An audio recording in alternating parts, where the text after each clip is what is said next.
LBC Radio presents Episode 1 of The Strange Case of Dr. Jekyll and Mr. Hyde. Before we begin, here's a word from our scriptwriter, Noah Lynch. Good evening, LBC students, friends, and faculty. No doubt you have heard of this story known as Dr. Jekyll and Mr. Hyde before.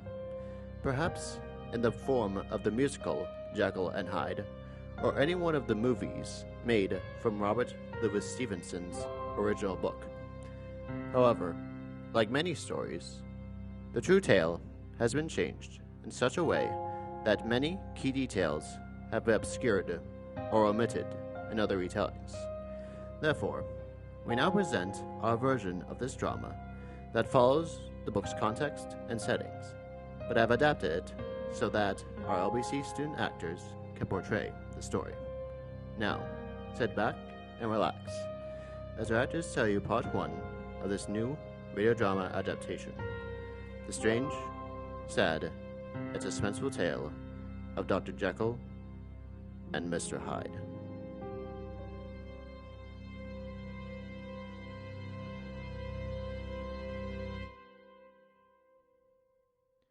Chapter 1, Story of the Door. Our story opens with two friends, Mr. Utterson and Mrs. Enfield, taking their habitual Sunday stroll through the streets of London. Utterson was a lawyer of remarkably even temperament and steadfastness, who frequently found himself to be the last reputable acquaintance and last good influence in the lives of down-going men. Enfield was a well-known woman about the town, who had little in common with Utterson aside from a distant kin relationship and a long association. The friends find their seemingly dull walk along an attractive and well-tended street interrupted by a decrepit and sinister-looking building with a single desolate doorway. Did you ever remark that door? Indeed, I have. It is connected in my mind with a very odd story. Oh, really? And what was that? Well, it was this way. I was coming home from some place at the end of the world about 3 o'clock of a black winter morning when everyone was asleep, and my path went through a part of town where there was literally nothing to see but lamps, street after street, all lighted up as if for a procession, and all as empty as a church. Till at last I got into that state of mind when a woman listens and begins to long for the sight of a policeman. All at once I saw two figures, one a little man who was stumbling along eastward at a good walk, and the other a girl of maybe 8 or 10 who was running as hard as she could down a cross street. Well, sir, the two ran into one another, naturally enough, at the corner. And then came the horrible part of the thing, for the man calmly trampled over the child's body and left her screaming on the ground. It sounds nothing to hear, but it was hellish to see. It wasn't like a man, it was like some bloody juggernaut. I cried out, took to my heels, collared that man, and brought him back to where there was already quite a group about the screaming child. Look what you've done. I can't believe it. Oh, what a ghastly sight. He was perfectly cool and made no resistance, but gave me one look so ugly that it brought out the sweat on me. The people who had turned out were the girl's own family, and pretty soon the doctor who had been sent came to her aid. Well, the child was not much the worse, more frightened, according to Dr. Sawbones, and there you might have supposed would be an end to it. But there was one curious circumstance. I had taken a loathing to her trampler at first sight. So had the child's family, which was only natural. But the doctor's case was what struck me. He was the usual cut-and-dry apothecary of no particular age and color, with a strong Edinburgh accent and about as emotional as a bagpipe. Well, sir, he was like the rest of us. Every time he looked at my prisoner, I saw that Sawbones turn sick and white with a desire to kill him. I knew it was in his mind just as he knew it was in mine. And killing being out of the question, we did the next best. We told that man we could and would make such a scandal out of this as should make his name stink from one end of London to the other. If he had any friends or any credit, we undertook that he should lose them. And all that time, as we were pitching and red hot, we were keeping the women off him as best we could, for they were as wild as harpies. I never saw a circle of such hateful faces, and there was the man in the middle, with a kind of black, sneering coolness. Frightened, too, I could see that, but carrying it off, sir, really like Satan. If you choose to make capital of this accident, I am naturally helpless. No gentleman but wishes to avoid such a scene. Name your figure. And then? Well, we screwed him up to £100 for the child's family.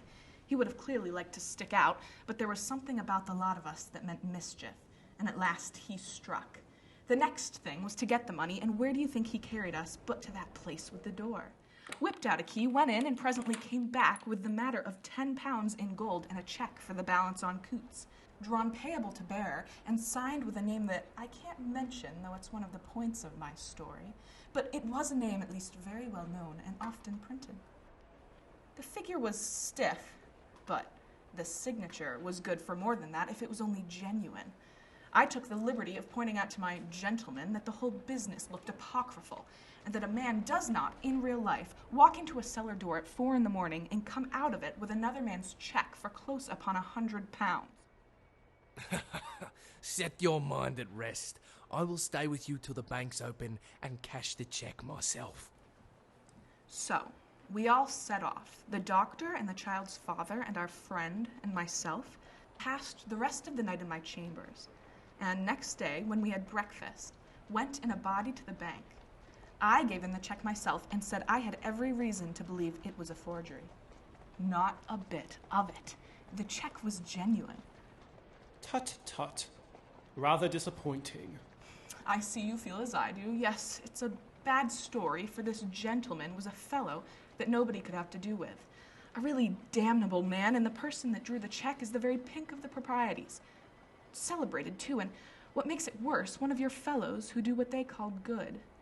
Blackmail, I suppose, an honest man paying through the nose for some of his capers of his youth.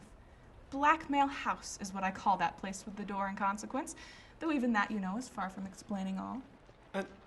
And you don't know if the drawer of the cheque lives there? A likely place, isn't it?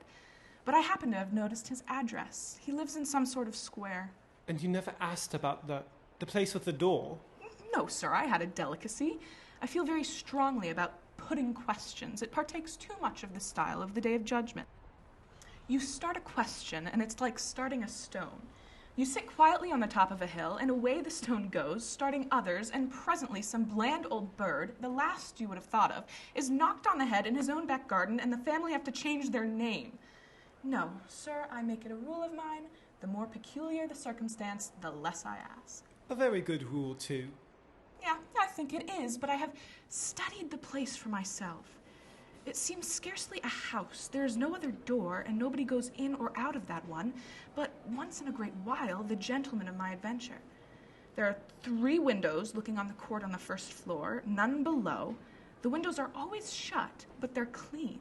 And then there's a chimney, which is generally smoking, so somebody must live there.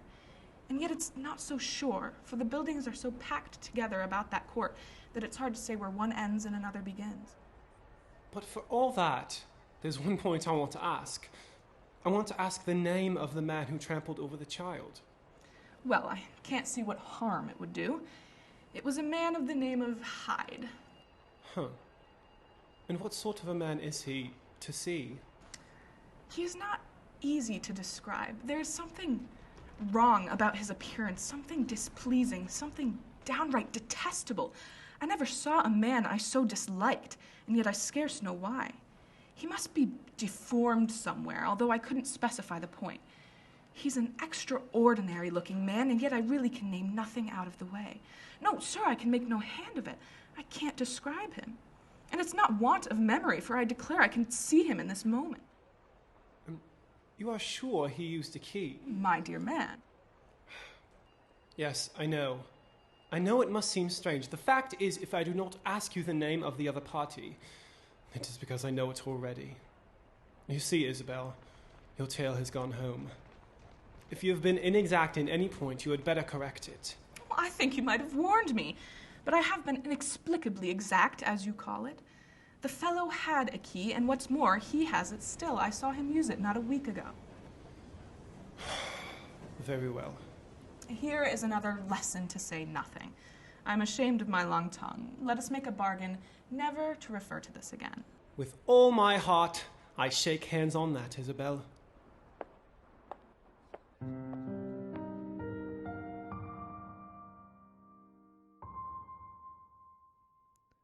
Chapter 2. Search for Mr. Hyde. That evening, Mr. Utterson came home to his bachelor house in sombre spirits, and sat down to dinner without relish. He then took up a candle and went into his business room. There he opened his safe, took from the most private part of it a document endorsed on the envelope as Dr. Jekyll's will, and sat down to study its contents.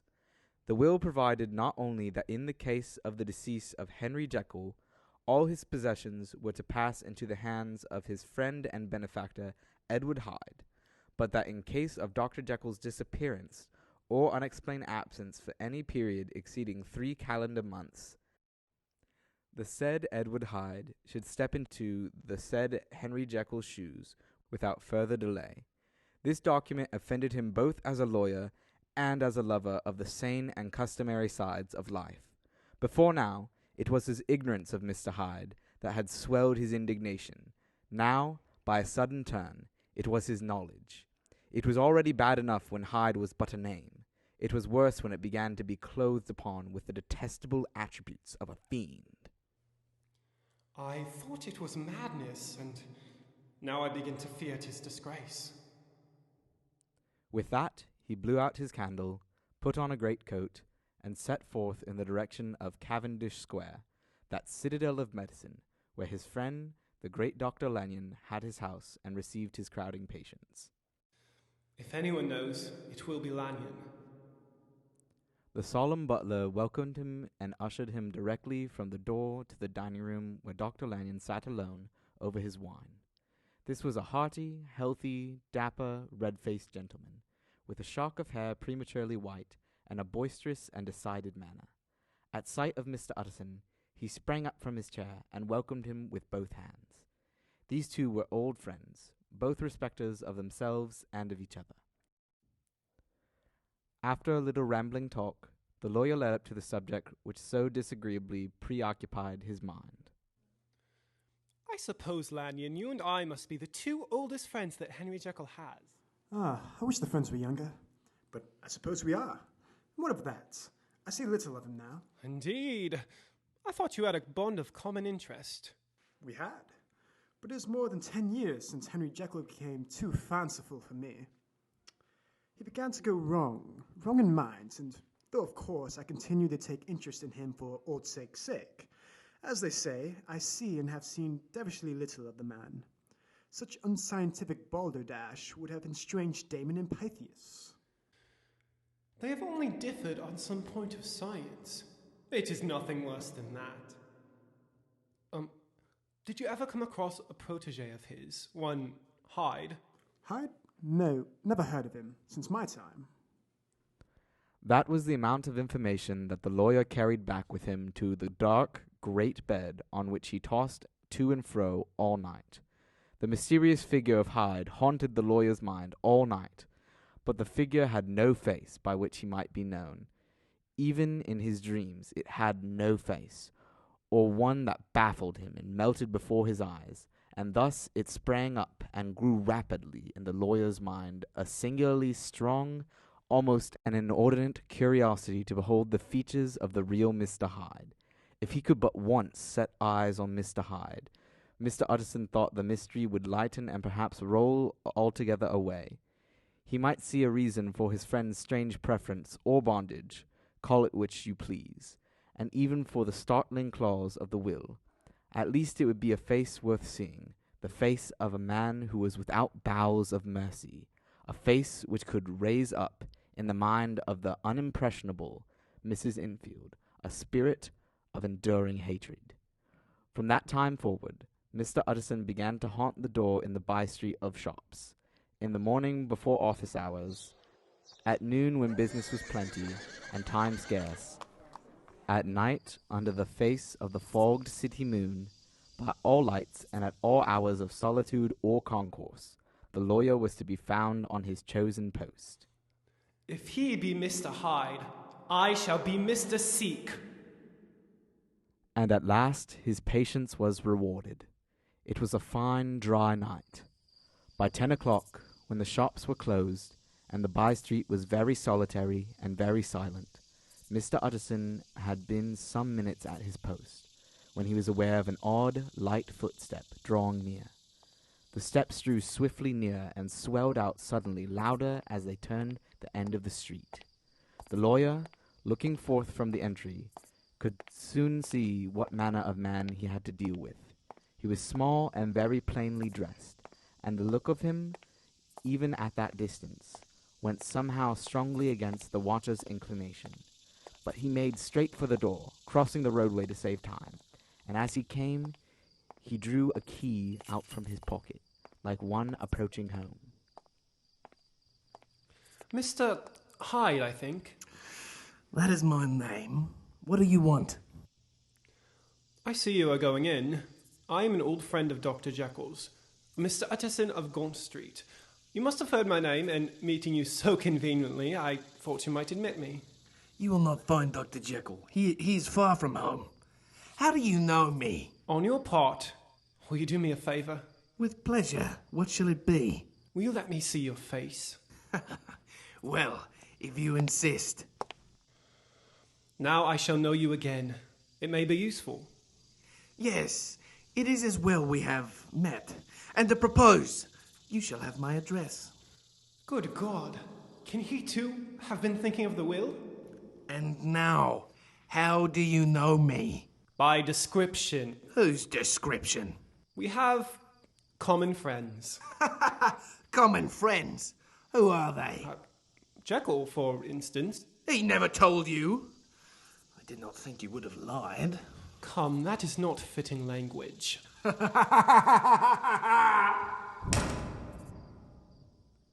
lawyer stood a while when Mr. Hyde had left him, and he began to walk slowly, pausing every step or two and putting his hand to his brow while he pondered. Mr. Hyde was a pale, dwarfish man. He gave an impression of deformity. He had a displeasing smile. He had borne himself with a murderous mixture of timidity and boldness, and he spoke with a husky, whispering, and somewhat broken voice. All these were points against him, but not all of these together could explain the unknown disgust, loathing, and fear with which Mr. Utterson regarded him. There must be something else. If there is something more, if I could find a name for it. God bless me, the man seems hardly human. Something barbaric, shall we say? Or can it be the old story of Dr. Fell? Or is it the mere radiance of a foul soul that thus transpires through and transfigures its clay visage? The last, I think, for, oh, my poor old Henry Jekyll, if I ever read Satan's signature upon a face, it is on that of your new friend. Mr. Utterson walked around the corner of the street to an appealing home. After knocking upon the door, it was opened by a well-dressed, elderly servant. Is Dr. Jekyll at home, Poole? I will see Mr. Utterson. As Poole spoke, she admitted Mr. Utterson into a large, low-roofed, comfortable hall. Will you wait here by the fire, sir, or shall I give you a light in the dining room? Here, thank you. Utterson drew near and leaned on the tall fender. There was a shudder in his blood. The face of Hyde sat heavy on his memory, and in the gloom of his spirits he seemed to read a menace in the flickering of the firelight on the polished cabinets. He was ashamed of his relief when Poole presently returned to announce that Dr. Jekyll was gone out. I saw Mr. Hyde go in by the old dissecting room door, Poole. Is that right when Dr. Jekyll is away? Quite right, Mr. Utterson. Mr. Hyde has a key. Your master seems to repose a great deal of trust in that young man, Poole. Yes, sir, he does indeed. We have all orders to obey him. I do not think I've ever met Mr. Hyde. No, sir, he never dines here. Indeed, we see very little of him on this side of the house. He mostly comes and goes by the laboratory. Well, good night, Poole. Good night, Mr. Utterson. And the lawyer set out homeward with a very heavy heart. Poor Henry Jekyll. My mind misgives me he is in deep waters. He was wild when he was young, a long while ago to be sure, but in the law of God there is no statute of limitations. It must be that. The ghost of some old sin, the cancer of some concealed disgrace. Punishment comes limping, years after memory has forgotten and self-love condoned the fault. And the lawyer, scared by the thought, brooded a while on his own past, groping in all corners of memory, lest by chance some jack-in-the-box of an old iniquity should leap to the light. His past was fairly blameless. Few men could read the rolls of their life with less apprehension. And then, by a return on his former subject, he conceived a spark of hope. This Master Hyde, if he was studied, must have secrets of his own. Black secrets by the look of him. Secrets compared to which poor Jekyll's worst would be like sunshine. Things cannot continue as they are. It turns me cold to think of this creature stealing like a thief to Henry's bedside. Poor Henry, what awakening. And in the danger of it, for if this Hyde suspects the existence of the will, he may grow impatient to inherit. I must put my shoulder to the wheel, if Jekyll will only let me. If Jekyll will only let me. For once more he saw before his mind's eye, as clear as a transparency, the strange clauses of the will.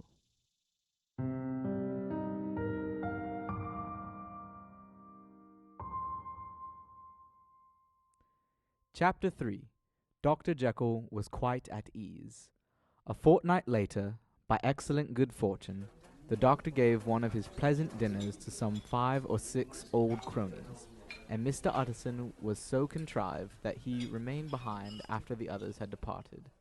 This was no new arrangement, but a thing that had befallen many scores of times. Where Utterson was liked, he was liked well. To this rule, Dr. Jekyll was no exception, and as he now sat on the opposite side of the fire, you could see by his looks that he cherished for Mr. Utterson a sincere and warm affection. I've been wanting to speak to you, Jekyll. You know that will of yours? A close observer might have gathered that the topic was distasteful, but the doctor carried it off gaily. My poor Utterson, you are unfortunate in such a client.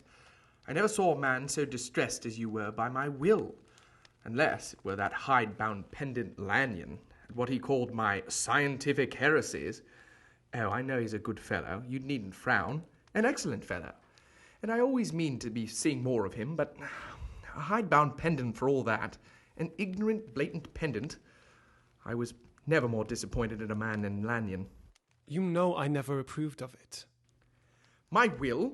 Yes, certainly I know that. You have told me so. Well, I tell you so again. I've been learning something of young Hyde. The large, handsome face of Dr. Jekyll grew pale to the very lips, and there came a blackness about his eyes. I do not care to hear more. I thought this was a matter we had agreed to drop. What I heard was abominable. It can make no change.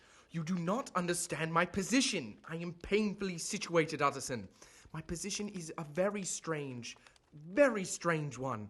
It is one of those affairs that cannot be mended by talking. Jekyll, you know me. I am a man to be trusted. Make a clean slate of this in confidence, and I make no doubt I can get you out of it. My good Utterson, this is very good of you. This is downright good of you, and I cannot find words to thank you in. I believe you fully. I would trust you before any man alive. I, before myself, if I could make the choice. But indeed, it isn't what you fancy. It is not so bad as that. And, just to put your good heart at rest, I will tell you one thing.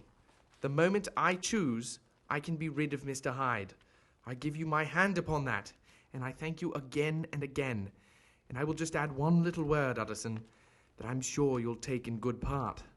This is a private matter, and I beg of you to let it sleep.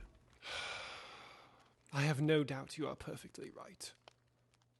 Well, since we have touched upon this business, and for the last time, I hope, there is but one point I should like you to understand.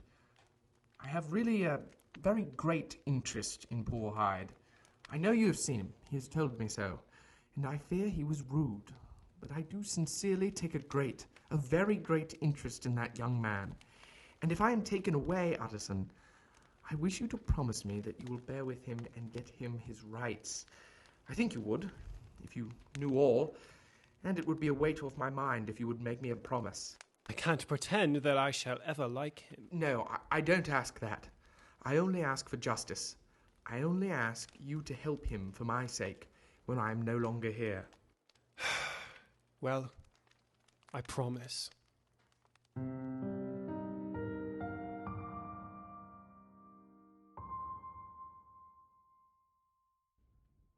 Chapter 4.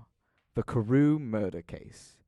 Nearly a year later, London was startled by a crime of singular ferocity and rendered all the more notable by the high position of the victim. The details were few and startling. A maid-servant living alone in a house not far from the river had gone upstairs to bed about 11. The lane, which the maid's window overlooked, was brilliantly lit by the full moon. It seems she sat down upon her box and soon became aware of an aged and beautiful gentleman with white hair, drawing near along the lane, and advancing to meet him, another and very small gentleman, to whom at first she paid less attention to. When they had come within hearing distance, the older man bowed and accosted the other with a very pretty manner of politeness. Oh, hello. How are you? It did not seem as if the subject of his address were of great importance. Indeed, it appeared as if he were only inquiring his way. Presently her eye wandered to the other, and she was surprised to recognize in him a certain Mr. Hyde. He had in his hand a very heavy cane, with which he was trifling, but he never answered a word, and seemed to listen with an ill-contained impatience.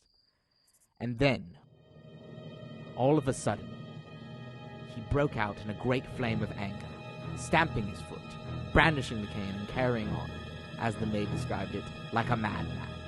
The old gentleman took a step back, What's the meaning of this? with the air of one very much surprised and a trifle hurt, and at that, Mr. Hyde broke out of all bounds and clubbed him to the earth. Oh! The next moment, with a great ape-like fury, he was trampling his victim underfoot and hailing down a storm of blows, under which the bones were audibly shattered, and the body jumped upon the road. At the horror of these sights and sounds, the maid fainted. It was 2 o'clock when she came to herself and called for the police.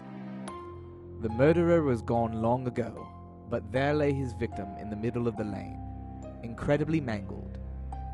The stick with which the deed had been done had broken in the middle under the stress of this callous cruelty, and one splintered half had rolled in the neighboring gutter. The other, without doubt, had been carried away by the murderer. A purse of gold and a watch were found upon the victim, but no cards or papers, except a sealed and stamped envelope which bore the name and address of Mr. Utterson.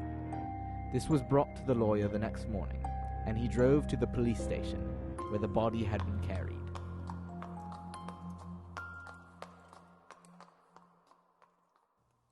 Yes, I recognize him. I'm sorry to say that this is Sir Danvers Carew. Sir, is it possible? This will make a great deal of noise. Perhaps you can help us to the man. The officer briefly narrated what the maid had seen and showed the broken stick. Mr. Utterson had already quailed at the name of Hyde, but when the stick was laid before him, he could doubt no longer. Broken and battered as it was, he recognized it for one that he himself had presented many years before to Henry Jekyll. Is this Mr. Hyde a person of small stature? Particularly small and particularly wicked-looking is what the maid calls him. If you will come with me in my cab, I think I can take you to his home. It was by this time about 9 in the morning.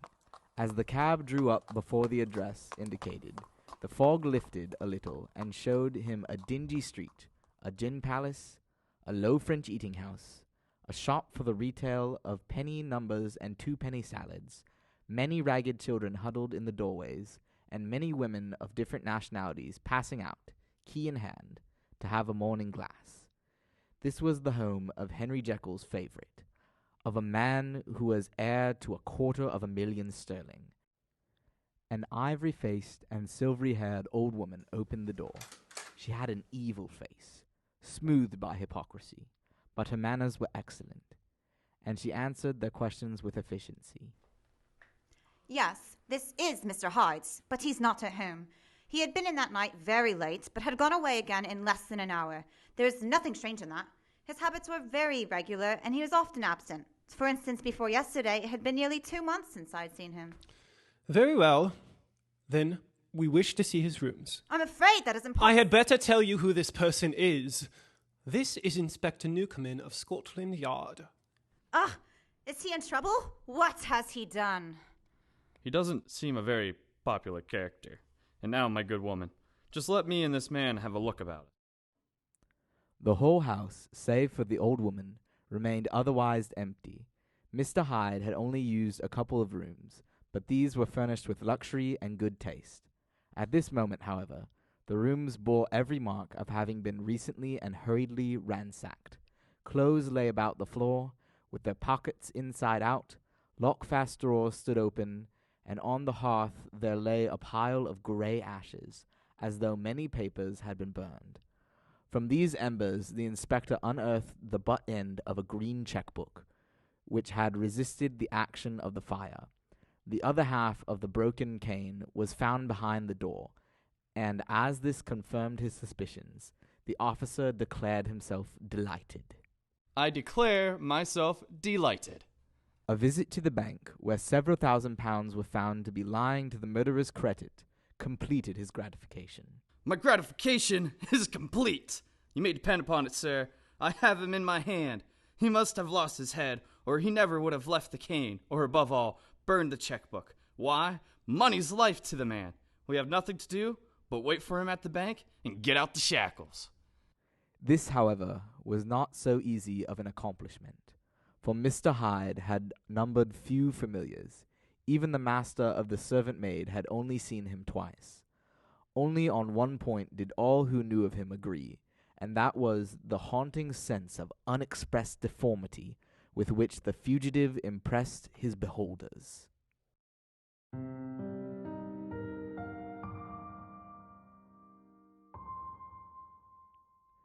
Chapter 5. Incident of the Letter. It was late in the afternoon when Mr. Utterson found his way to Dr. Jekyll's door, where he was at once admitted by Poole, who escorted him to the building which was known as the laboratory or the dissecting rooms.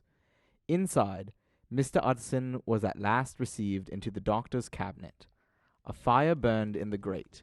A lamp was set lighted on the chimney shelf, for even in the houses the fog began to lie thickly, and there, close up to the warmth, sat Dr. Jekyll, looking deadly sick. He did not rise to meet his visitor, but held out a cold hand and bade him welcome in a changed voice. And now have you heard the news? They were crying it in the square. I heard them in my dining room. One word. Carew was my client, but so are you, and I want to know what I am doing. You have not been mad enough to hide this fellow? Utterson, I swear I will never set eyes on him again. I bind my honor to you that I am done with him in this world. It is all at an end, and indeed, he does not want my help. You do not know him as I do. He is safe. Well, he is quite safe, indeed. But mark my words, he will never more be heard of again. You seem pretty sure of him, and for your sake, I hope you may be right. If it came to a trial, your name might appear. I am quite sure of him. I have grounds for certainty that I cannot share with anyone. But there is one thing on which you may advise me. I have received a letter, and I am at a loss whether I should show it to the police. I should like to leave it in your hands, Utterson. You would judge wisely, I am sure. I have a great trust in you, you know. You fear, I suppose, that it might lead to his detection? Well, no. I cannot say that I care of what becomes of Hyde. I'm quite done with him. I was thinking of my own character, which this hateful business has rather exposed. Well, let me see the letter.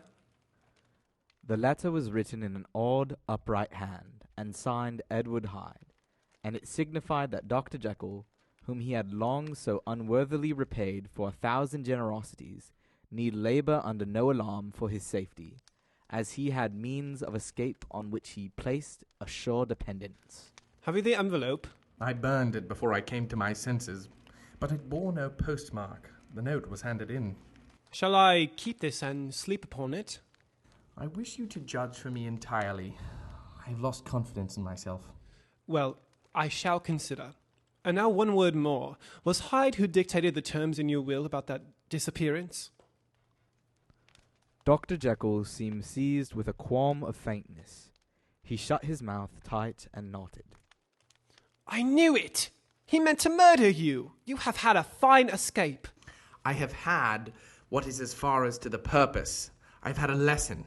Oh, goodness, Utterson, what a lesson I have had. On his way out, the lawyer stopped and had a word or two with Poole. By the by, there was a letter handed in today. What was the messenger like? Sir, nothing had come by the post, and only circulars by that. This news sent off Mr. Utterson with his fears renewed. Plainly, the letter had come by the laboratory door. Possibly, indeed, it had been written in the cabinet, and if that was so, it must be differently judged, and handled with more caution. The newsboys, as he went, were crying themselves hoarse along the footways. Special edition! Shocking murder of an MP! That was the funeral oration of one friend and client, and he could not help a certain apprehension lest the good name of another should be sucked down in the eddy of a scandal. It was, at least, a ticklish decision that he had to make, and self-reliant as he was by habit, he began to cherish a longing for advice. It was not to be had directly, but perhaps, he thought, it might be fished for. Presently after, he sat on one side of his own hearth, with Miss Guest, his head clerk, upon the other. This is a sad business about Sir Danvers. Yes, sir, indeed. It has elicited a great deal of public feeling. This Mr. Hyde, of course, was mad. I should like to hear your views on that. I have a document here in his handwriting. It is between ourselves, for I scarce know what to do about it. It is an ugly business at the best, but there it is, quite in your way, a murderer's autograph. Miss Guest's eyes brightened, and she sat down at once and studied it with passion. No, sir, not mad, but it is an odd hand. And by all accounts a very old writer. Just then the servant entered with a note. Is that from Dr. Jekyll, sir? I thought I knew the writing. Anything private, Mr. Utterson? Only an invitation to dinner. Why? Do you want to see it? One moment. I thank you, sir. Miss Guest laid the 2 sheets of paper alongside and meticulously compared their contents. Thank you, sir. It's a very interesting autograph. Why did you compare them, Miss Guest? Well, sir, there's a rather singular resemblance. The 2 hands are in many points identical, only differently sloped. Rather quaint.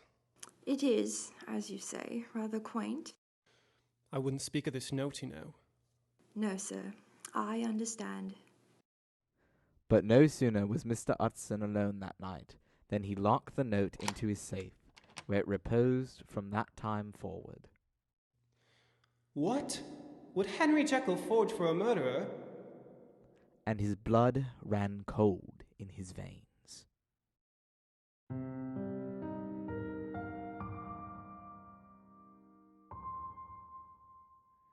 Chapter 6. Remarkable Incident of Dr. Lanyon. Time ran on. Thousands of pounds were offered in reward, but Mr. Hyde had disappeared out of the ken of the police as though he had never existed. Much of his past was unearthed, indeed, and all disreputable. Tales came out of the man's cruelty, at once so callous and violent, of his vile life, of his strange associations, of the hatred that seemed to have surrounded his career, but of his present whereabouts, not a whisper. From the time he had left the house in Soho on the morning of the murder, he was simply blotted out, and gradually, as time drew on, Mr. Utterson began to recover from the hotness of his alarm, and to grow more at quiet with himself. The death of Sir Danvers was, to his way of thinking, more than paid for by the disappearance of Mr. Hyde. Now that the evil influence had been withdrawn, a new life began for Dr. Jekyll. He came out of his seclusion, renewed relations with his friends, became once more their familiar guest and entertainer, and for more than 2 months the doctor was at peace. On the 8th of January, Utterson had dinner at the doctor's with a small party. Dr. Lanyon had been there, and the face of the host had looked from one to the other as in the old days, when the trio were inseparable friends. On the 12th, and again on the 14th, the door was shut against the lawyer.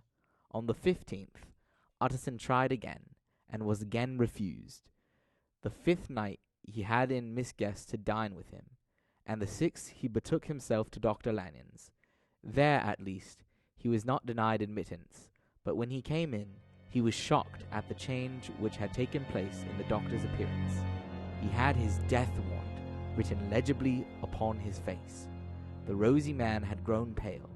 His flesh had fallen away. He was visibly balder and older, and yet it was not so much these tokens of a swift physical decay that arrested the lawyer's notice, as a look in the eye and quality of the manner that seemed to testify to some deep-seated terror of the mind. It was unlikely that the doctor should fear death, and yet that was what Utterson was tempted to suspect. Yes, he is a doctor. He must know his own state, and that his days are counted, and the knowledge is more than he can bear. And yet, when Mr. Utterson remarked on his ill looks, it was with an air of greatness that Dr. Lanyon declared himself a doomed man. I've had a shock, and I shall never recover. It is a question of weeks. Well, life has been pleasant. I liked it. Yes, sir. I used to like it. I sometimes think if we knew all, we should be more glad to get away. Jekyll is ill too. Have you seen him?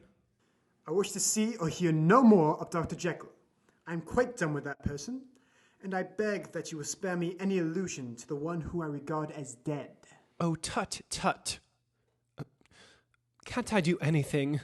We are 3 very old friends, Lanyon, and we shall not live to make others. Nothing can be done. Ask himself.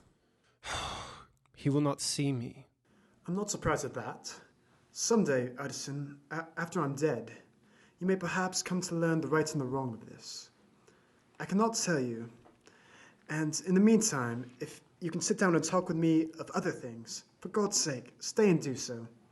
But if you cannot keep clear of this accursed topic, then in God's name, go, for I cannot bear it.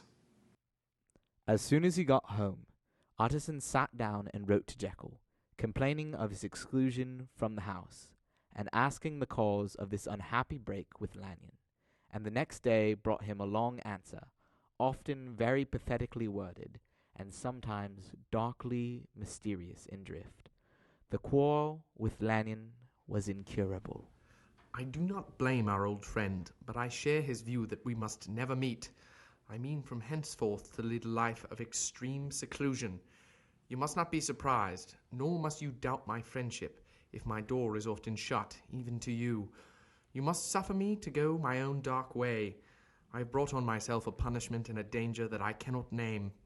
If I am the chief of sinners, I am the chief of sufferers also. I could not think that this earth contained a place for sufferings and terrors so unmanning. And you can do but one thing, Utterson, to lighten this destiny, and that is to respect my silence. Utterson was amazed. When the dark influence of Hyde had been withdrawn, the doctor's change had every promise of a cheerful and an honored age, and now in a moment, friendship and peace of mind, and the whole tenor of his life were wrecked. So great and unprepared a change pointed to madness, but in view of Lanyon's manner and words, there must lie for it some deeper ground. A week afterwards, Dr. Lanyon took to his bed, and in something less than a fortnight, he was dead. The night after the funeral, at which he had been sadly affected, Utterson locked the door of his business room, and sitting there by the light of a melancholy candle, drew out and set before him an envelope addressed by the hand and sealed with the seal of his dead friend. It read, "Private, for the hands of G.J. Utterson alone, and in case of his predecease to be destroyed unread." So it was emphatically subscribed, and the lawyer dreaded to behold the contents. I've buried one friend today. What if this should cost me another? And then he condemned the fear as a disloyalty and broke the seal. Within there was another enclosure, likewise sealed, and marked upon the cover as not to be opened till the death or disappearance of Dr. Henry Jekyll. Utterson could not trust his eyes. Yes, it was disappearance, here again, as in the mad will which he had long ago restored to its author. Here again were the idea of a disappearance, and the name of Henry Jekyll bracketed. Written by the hand of Lanyon, what should it mean? A great curiosity came on the trustee to disregard the prohibition and dive at once to the bottom of these mysteries, but professional honor and faith to his dead friend prevailed. From that day forth, Utterson desired the society of his surviving friend with much less eagerness. He thought of him kindly, but his thoughts were disquieted and fearful. He went to call indeed, but he was perhaps relieved to be denied admittance. The doctor, it appeared, now more than ever confined himself to the cabinet over the laboratory. Utterson became so used to these reports that he fell off little by little in the frequency of his visits.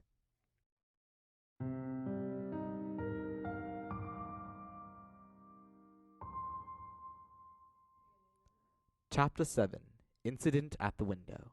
It chanced on Sunday, when Mr. Utterson was on his usual walk with Mrs. Enfield, that their path went once again through the by-street, and that when they came in front of that infamous door, both stopped to gaze on it. Well, that story is at an end at last. We shall never see more of Mr. Hyde. I hope not. Did I ever tell you that I once saw him and shared your feeling of repulsion? Well, it's impossible to do one without the other. And by the way, what a fool you must have thought me not to know that this was a back way to Dr. Jekyll's. It was partly your own fault that I found it out, even when I did. So you found it out, did you? But if that be so, we may step into the court and take a look at the windows. To tell you the truth, I'm uneasy about poor Jekyll, and even outside I feel as if the presence of a friend might do him good. The court was very cool and a little damp, and full of premature twilight. The middle one of the three windows was halfway open, and sitting close beside it, like some disconsolate prisoner, Utterson saw Dr. Jekyll. What? Jekyll? I trust you are better. I am very low, Utterson. Very low. I will not last long, thank God. You stay too much indoors. You should be out, whipping up the circulation like Mrs. Enfield and me. Oh, this is my cousin, Mrs. Enfield, Dr. Jekyll. Come, now get your hat and take a quick turn with us. You are very good. I should like to very much. But no. No, it is quite impossible. I dare not. But indeed, Utterson, I am very glad to see you. This is really a great pleasure. I would ask you and Mrs. Enfield up, but, well, the place is not really fit. Why, then the best thing we can do is to stay down here and speak with you from where we are. Oh, that is just what I was about to propose. But the words were hardly uttered before the smile was struck out of his face and succeeded by an expression of such abject despair as froze the very blood of the two standing below. They saw it but for a glimpse, for the window was instantly thrust down, but that glimpse had been sufficient, and they turned and left the court without a word.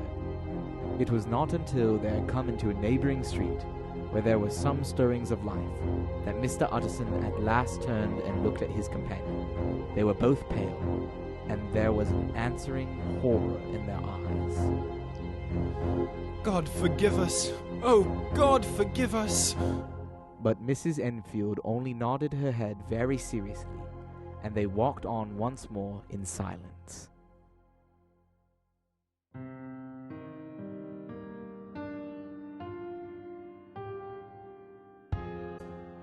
Thank you for listening to Part 1 of Lancaster Bible College's radio adaptation of The Strange Case of Dr. Jekyll and Mr. Hyde. Tonight's dramatic reading was presented by Isaac Zimmerman as Jekyll and Hyde, Nate Odie as the narrator, Seth Jerebeck as Mr. Utterson, Caleb Nelson as Dr. Lanyon, Abigail Simile as Poole, Faith Delegati as Mrs. Enfield, Allison Stahalik as Ms. Guest, Cooper Ray as the officer, Mary Schlenker as Hyde's maid, and Dr. Michael Freeman as the newsboy. This performance is brought to you by Debbie Celeste, Noah Lynch, Kate Seipel, Julia Tsai, and Addie Winfrey.